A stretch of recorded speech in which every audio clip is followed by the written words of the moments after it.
پیارے دوستو، اللہ تعالیٰ کی یاد ایک عجیب نعمت ہے۔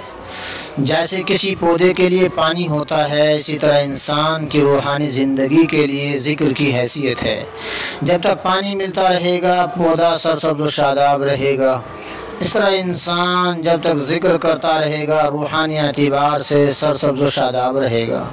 جیسے پانی نہ ملنے سے پودا مرجھا جاتا ہے، اسی طرح ذکر نہ کرنے سے انسان روحانی طور پر مرجھا جاتا ہے۔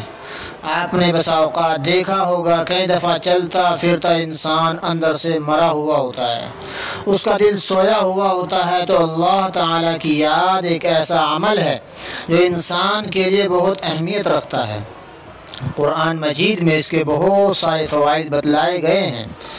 ذکر کا ایک فائدہ یہ ہے، اللہ رب العزت قرآن حکیم میں ارشاد فرماتے ہیں، الا بذکر اللہ تطمئن القلوب، جان لو اللہ رب العزت کی یاد کے ساتھ ہی دلوں کا اطمینان وابستہ ہے۔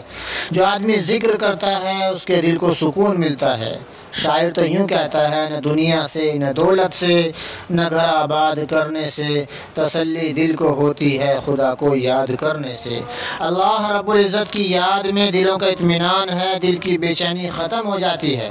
اور جو لوگ ذکر نہیں کرتے ان کا حال یہ ہوتا ہے، بیچاروں کو راتوں نیند نہیں آتی، گولیاں کھا کھا کر سونے کی کوششیں کرتے ہیں، پھر بھی نیند نہیں آتی۔